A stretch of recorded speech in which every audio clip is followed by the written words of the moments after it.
Hi, welcome. Thanks for joining us today for Future Apprenticeships. This is season 3 and episode 4, and this is all around supporting learners with SEND. My name is Gavin O'Mara. I am the CEO and founder of FE News, and thank you for joining us today. Anyone who knows me knows that this is a really important topic for me, and particularly looking at the future of apprenticeships, but also how we support everyone. And everyone's about to have equal opportunities, better progress. Today we've got a really cool show. We've got like 2 incredibly good guests, but I'm joined again by my co-host Susan Slater from NCFE. Suzanne, I wonder if I could bring you back into the studio. How are you? I'm good, thanks. It's good to be back. Yeah, I had a week off last week. Absolutely. So much is happening at the moment in the future apprenticeships, but we've also recently had the SEND review, which there's so much happening at the moment. This feels like that happened a couple of weeks ago and stuff. There's just such a huge amount happening in the sector at the moment. What really do you sort of see, Suzanne, for being the potential for the SEND review and looking at apprenticeships? I think it's raising awareness, isn't it? It's raising awareness for the opportunities that apprenticeships can create for learners with special educational needs and disabilities. And I think very much, we a lot of employers are probably quite well versed now in terms of how to support their apprentices with visible disabilities. And I think what's really interesting is whether employers have the confidence to support those learners with who kind of have more hidden requirements, and I think the SEND review is really kind of bringing that to the forefront. And I think apprenticeships play a key part in supporting young people. In the SEND review, the purpose was to ensure every child has an equal opportunity to sort of thrive and be prepared for adult life. And I think apprenticeships are a real steering towards that. They provide that real support, that learning, that mentorship, but in a work environment. So, learners with special educational needs can kind of get that additional support. They can get that additional guidance. They can develop new knowledge, develop new skills, but also it's about those kind of those key skills that are expected, those behaviours that are expected within a workplace. It's developing and learning those, which are key, because those skills are also transferable, not just within a workplace but throughout life as well. And I think the apprenticeship provides that. I almost want to say kind of a bit more of a safe environment where there's a lot more mentorship from a training provider, from their employer. That there's a larger support mechanism and network around that apprentice to enable them to thrive, develop, and achieve, those barriers that any apprentice hits, but those with additional hidden barriers. I think an apprenticeship's a great way to sort of to give that additional support that individual might need. Yeah, no, definitely. One thing I forgot to say right at the beginning of the show actually is we're live. So if anyone wants to get involved with comments from the audience, please do. If they cannot be an essay, that'd be great, because it's a bit weird when it goes above your head. And we're 30 minutes for this stream, so if you could pop them in before 31 minutes, like we've had on one episode, would be really good. Can I be open? We've had this episode 4. I think it's really important, and I think supporting learners with SEND. It's interesting. I think everyone's felt a little bit uncomfortable with the term SEND, to be honest with you. Like from when we, thought about the episode, how we can support learners, because we've been steering more and more to like I think you said, Suzanne, is people with very obvious barriers. I think everyone's really, there's so much more to go with that. There's so much more we need to do. No one's got it cracked, and no one's got all the solutions for that yet. But we're on a path to sort of improving that. It really feels that. And I know it's a long way to go, and I know there's so much more to go. But I think with those with hidden barriers, I think is something where it still feels like we've got a long way to sort of get to, really. I agree. I think, I'm hoping since the pandemic, when someone was having to, we was all asked to wear masks, and we had different people with, a daisy chain lanyard around their neck. I don't think that we should have a similar thing for people that have got hidden barriers to learning, but I think it's made people start to think that there's some things which are hidden, that it isn't, there's some things which are there. And I think maybe for me, I felt a little bit uncomfortable with the word send for this one, to be open. And I'm thinking, the more we've talked through this show, I've wanted it to be more around how we help people with hidden barriers, and particularly how we're inclusive, like how we're neuro inclusive, and maybe how we're thinking about language and how we're thinking about building things in to better support everyone, and support everyone to better to sort of really shine. I think that's a good time to bring in our guests, really, because we've got two really cool guests. We've got Charlotte Jones, who's operations and project manager at GMLPN, and we've got Louise Kowalski, who is director of education at Cognisys. Lou, wonder if I could bring you in. Charlotte, wonder if I could bring you in. Welcome to the studio. How are you all? Good. Very pleased to be here. Really pleased you're here.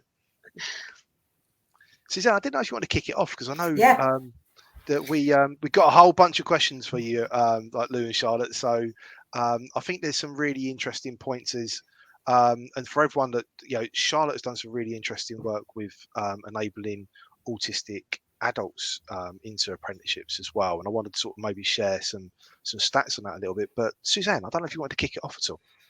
Yeah, definitely. I think certainly from the work that NCFE's done with GMLPN, and kind of through our own feedback through providers and centres, it's clear that the traditional pathways kind of aren't always necessarily suitable for learners with hidden barriers. And what can we do? It kind of is an education community in thinking specifically around apprenticeships to improve inclusivity.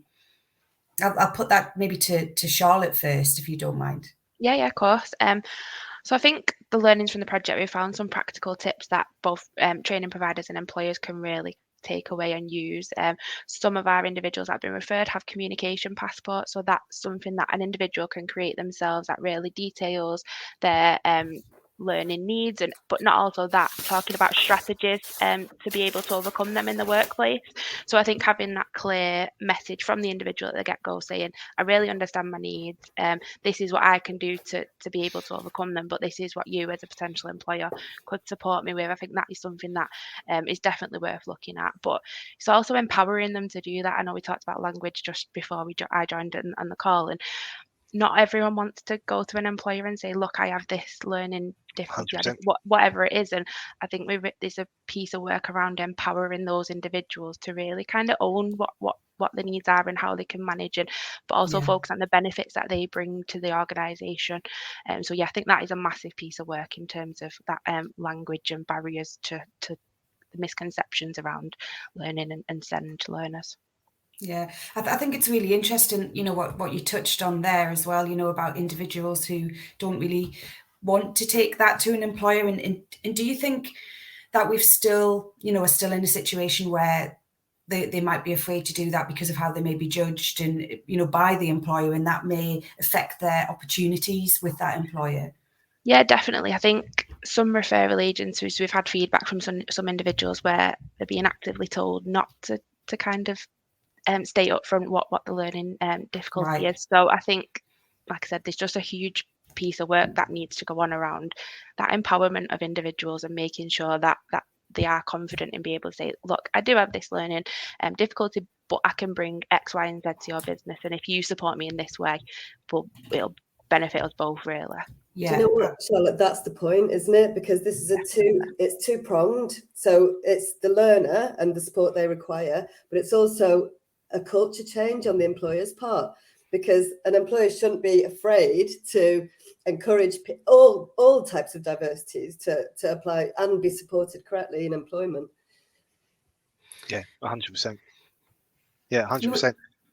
There is a fear, there is a stigma, there is a fear. We do need a culture change, and it does start with conversations like this, where we do talk about language and what works and what doesn't work, and it's okay to ask, and it's okay to ask for clarity, and it's okay to ask for support and training and awareness as well.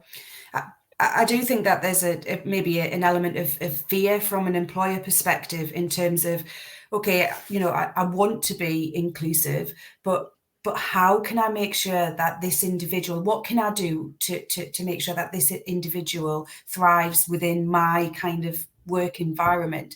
And maybe there's, a lot more we can do to support employers as well, in terms of education and, how to get the best out of individuals, how to give them the best sort of support, what adaptations might they have to make to their environment to ensure that learner thrives.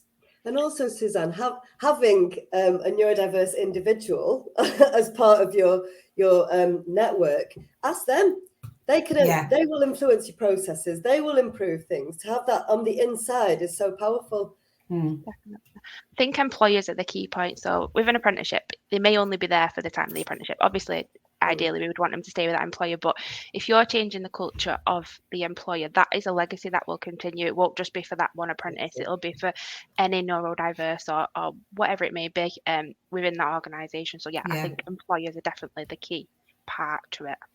Yeah, definitely. If you're talking, about neurodiverse, members of staff, it's also sort of taking the huge benefits that you can have from having new ways of thinking. Like I think Matt Hancock is trying to go on to into the jungle, trying to say he's supporting made by dyslexia. I mean, seriously, I don't know how getting bugs out of mud is doing that. But if you think that if you was to try to avoid neurodiversity, you'd avoid, say, someone like Richard Branson, who's one of the greatest sort of business minds in several generations in the UK and internationally.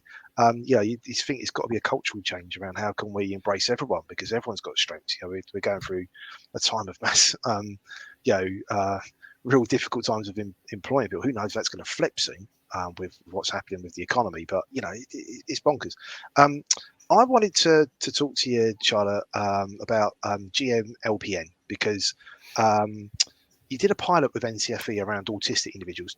To give a stat, ONS, so Office for National Statistics, in 2021 showed that only 22% of autistic adults are in any kind of employment. What is that about? Seriously, what is that about? That is a shocking fact. It's just what is that about?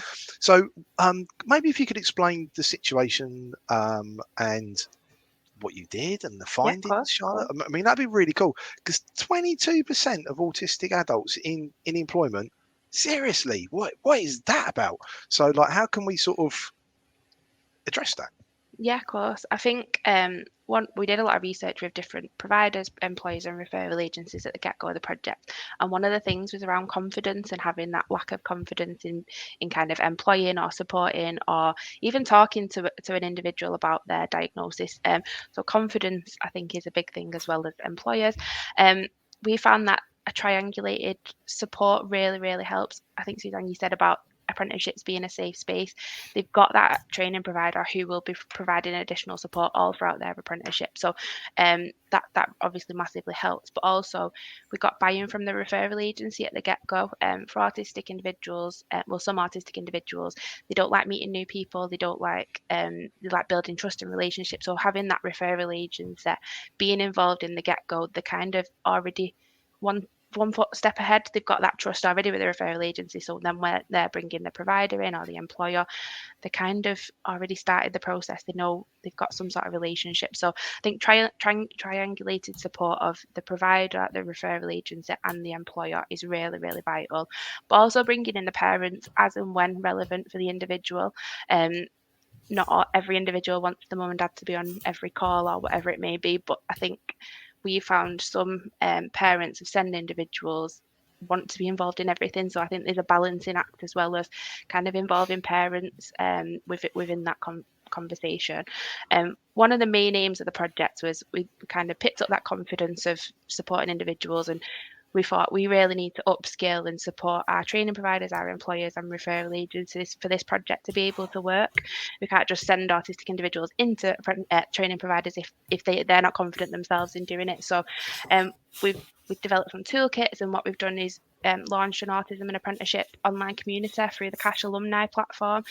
I know from my research, when you type in autism or apprenticeships, there's so much information out there.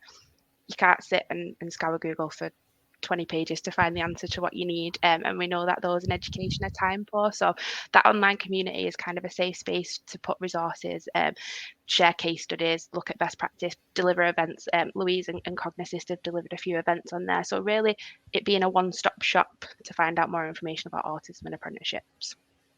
Yeah, no, that's really, really interesting. If from your findings, so if, say, someone was in Cornwall or Kent, what would you sort of give us recommendations for them to be able to sort of roll out a similar sort of scheme, really? Yeah, of course. I think the communication and the buy-in, as I said earlier, that triangulated support, I think, is the key thing of getting something like this set up. You really need the training providers to be on board. We've been really lucky. Every training provider that we've approached have been really, really open and say, look, we might not get it right the first time, but we want to learn from it as well. So having a training provider that is willing to work with you, not just do what they normally do, but really work with you and adapt what they're doing slightly to kind of support these individuals. And also from referral agencies as well. I think that's, like I said, that's really, really important in that first step in kind of progressing them on to something else. So yeah, I think that triangulated wraparound support of building a trusted and safe environment for the individual to be able to progress. Yeah, no, that's cool. Lou, can I ask you, then we're talking about people that are diagnosed, if you know what I mean. So we got prior knowledge, if you know what I mean. Can we talk about all those learners? Because I know we've talked about this loads of times before, that maybe suspect, but then don't realise that they have additional needs and maybe built in loads of coping mechanisms, stuff like that. Can we talk about that? Because that's a huge proportion of people. It is, yeah. I mean, we talk about this stat a lot because it's so staggering. We're identifying 1 in 3 learners at lower levels with hidden needs. At higher levels 6 and 7, it's 1 in 5, which is still significant. And you're right, like a lot of times the learners don't even know themselves that there's a need there. So how could somebody else identify that need just by looking at somebody or just by working with somebody? Like when I did the cognitive assessment, I wasn't identified with a need, but my lowest domain was verbal memory, and it was like a light bulb moment, like ding, it all clicked into place why I struggled. Like if I didn't have the access to note-taking abilities, for example, I can't remember what happens in a meeting. I'm not very good at that. And going back to Charlotte's point, it empowered me to have that information about myself, because I can now ask, if I'm in a phone conversation, I can ask the person on the other end to send me my actions. And it's just a slight tweak to help me work to my best. So that's what this is all about, really. So, like talking about access for all, that's what this is. Like we need to understand how we all think and learn so we can work best ourselves and with each other. Yeah, no, definitely. Can we talk about this sort of leads into really initial assessment and how we can ensure equality and quality for all? And I mean, is there anything in particular that we should be considering around it? And that's open to everyone. But I don't know, maybe Lou, if you wanted to kick that off, because I know that you've got a lot of experience with initial assessment and stuff like that. Yeah, for me, the initial assessment can't just be a skills test, can't just be functional skills. It has to be a holistic assessment of that individual. So cognitive assessment, mental health assessment, even questions around sort of living arrangements. Does the learner live alone? Do they live with their family? Do they live with a partner? What does that look like? What does the area where they live in look like? All of this pieces together the proper picture, and that's the accurate starting point, because then you know what you're working with. Yeah, no, definitely. Anyone want to add anything to it at all? Or? I just think. Oh, go on, Charlotte. I was just going to agree and say getting that initial assessment right at the get-go sets you up for whether it's an apprenticeship or whatever it is. It sets the individual and the provider and the employer as well up to really understand what it is they need to be doing throughout the length of the apprenticeship, or like I said, whatever it may be. So yeah, just agreeing with Lou.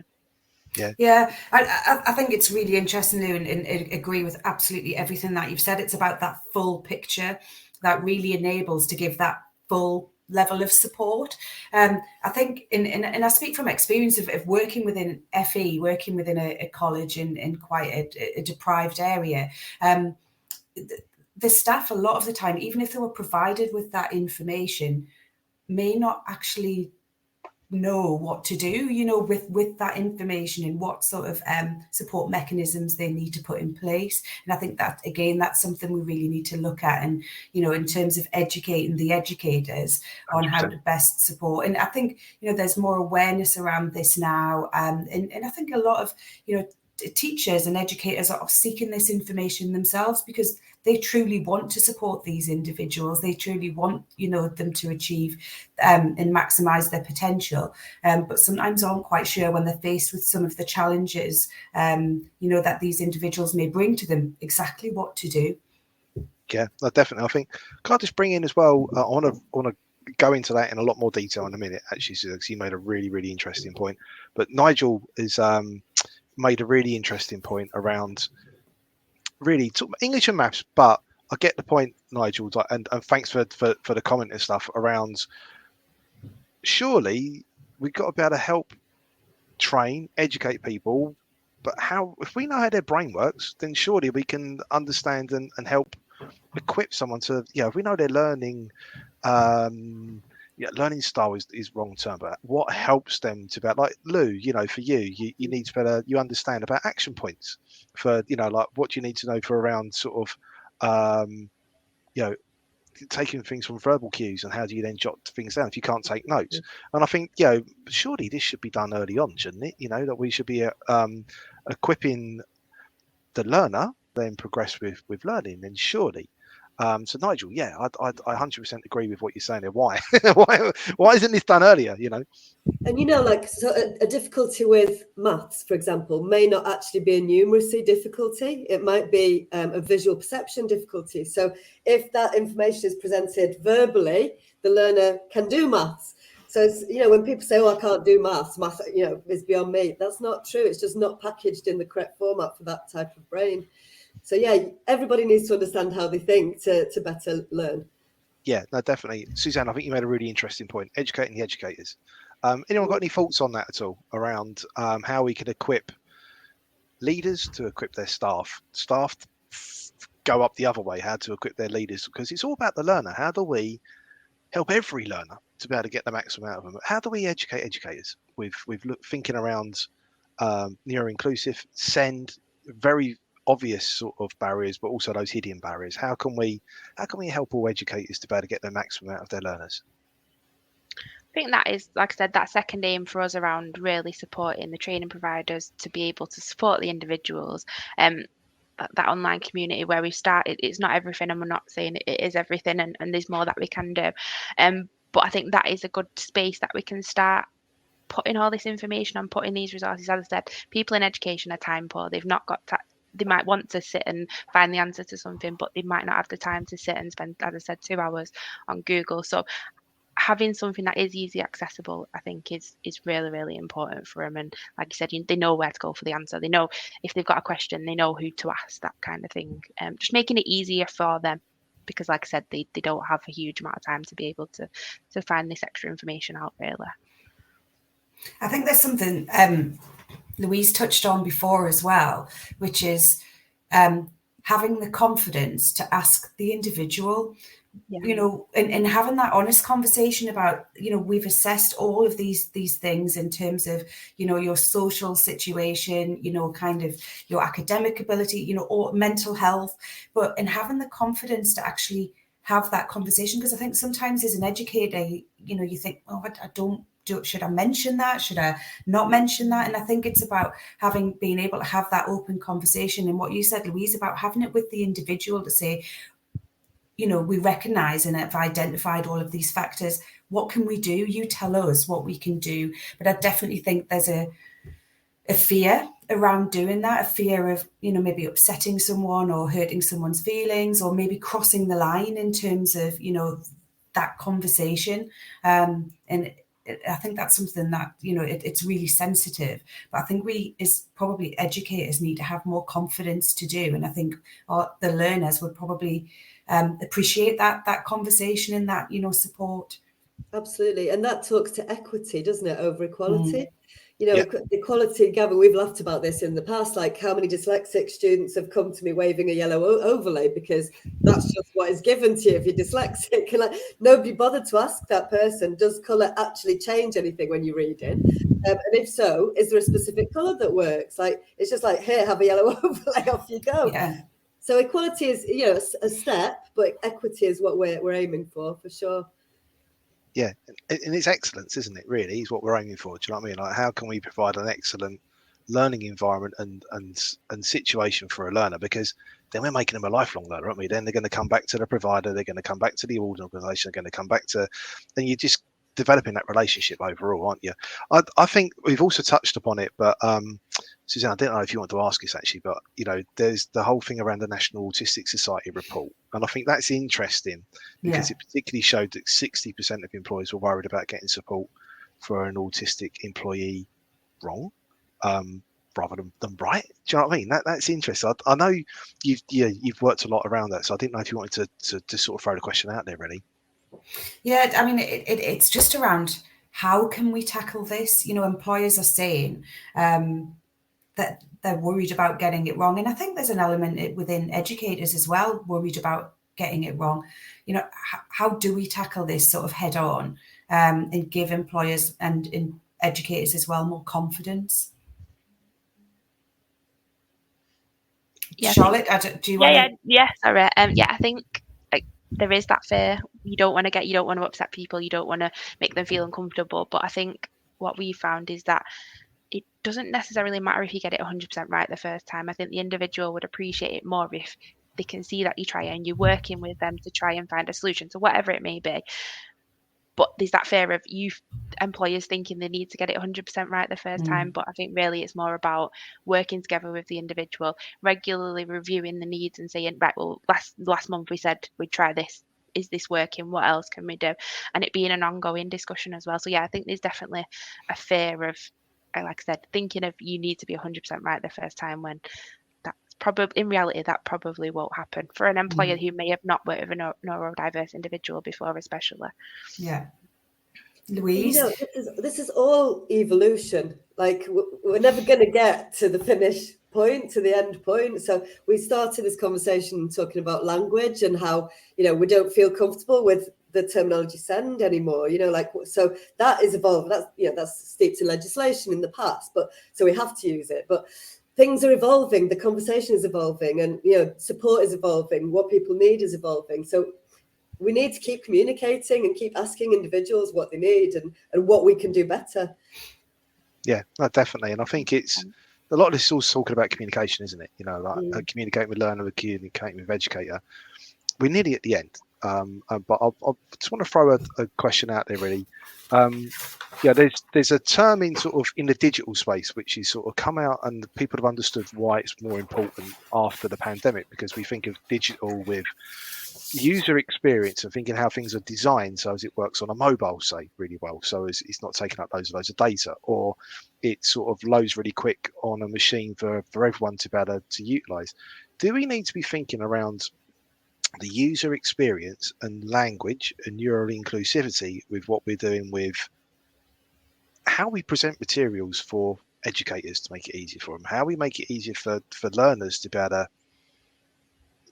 just have the right language, the right environment for everyone to not feel awkward and like sort of treading on eggshells and stuff like that? Or am I just off on a wild one? Anyone got any thoughts on that at all around sort of language and being neuro inclusive by design, I suppose is a good way of putting it, really.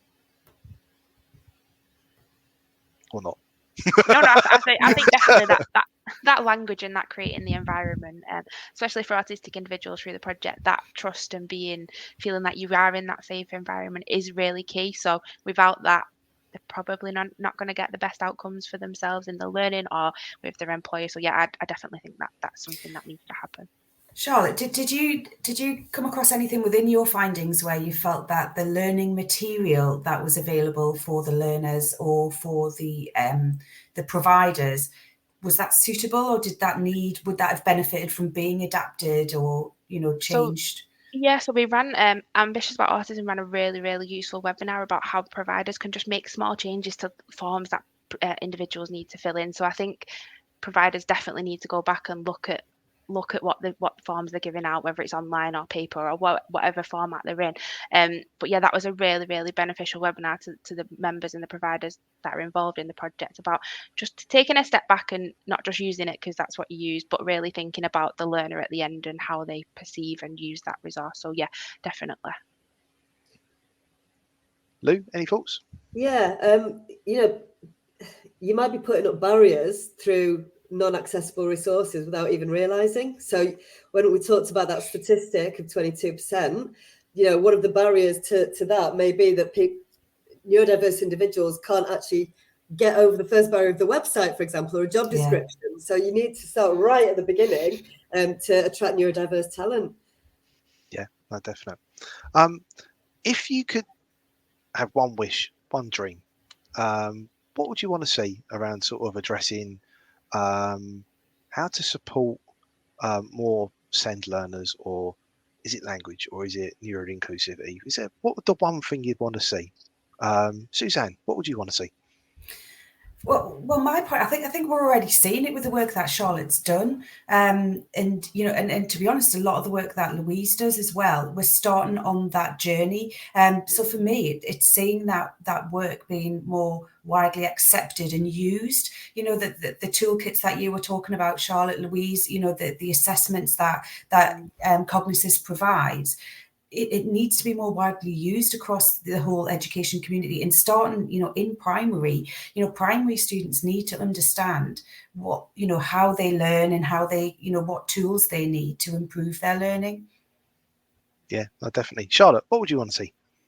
I think taking it from a conversation to practical things that people are it's great having these conversations, and the more awareness we start raising about these issues are amazing. But then taking the next step and thinking, right, as a provider, what can I do to even just make the recruitment process a little bit more inclusive? So yeah, taking it from the conversation to that practical, this is what we can do now to support.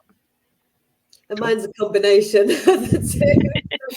We've seen the power of cognitive assessment, which is great. But as Suzanne said before, then what do you do with it? So as Charlotte said, that's all well and good, but let's implement it. Let's use this result now to make change. Cognitive assessments for all, with the understanding of what to do about them. Yeah, no, that's really cool. So we'll wrap it up. So thanks everyone for your time today. I hope audience, if you watched us live or if you watched this on catch up, that you found this really helpful. Suzanne, thank you once again for joining me and hosting this. Charlotte and Lou, thanks so much for sharing different insights as well. This is totally co-produced, so thank you to the team at NCFE. Sam, Elliot, Lindsay, making this all happen. Team FE News, thank you Finley, thank you Holly, thank you Danielle, thank you for supporting and making this all the magic come together. So this is we're getting sort of midpoint now on our sort of season of Future of Apprenticeships. So if you could join us next week for Future of Apprenticeships, and we're looking at endpoint assessment next week, which I think is a massive topic. So join us next week. That's going to be 10 a.m. Thursday the 17th. And thanks everyone for joining us today. I hope you enjoyed it, and we'll see you really, really soon.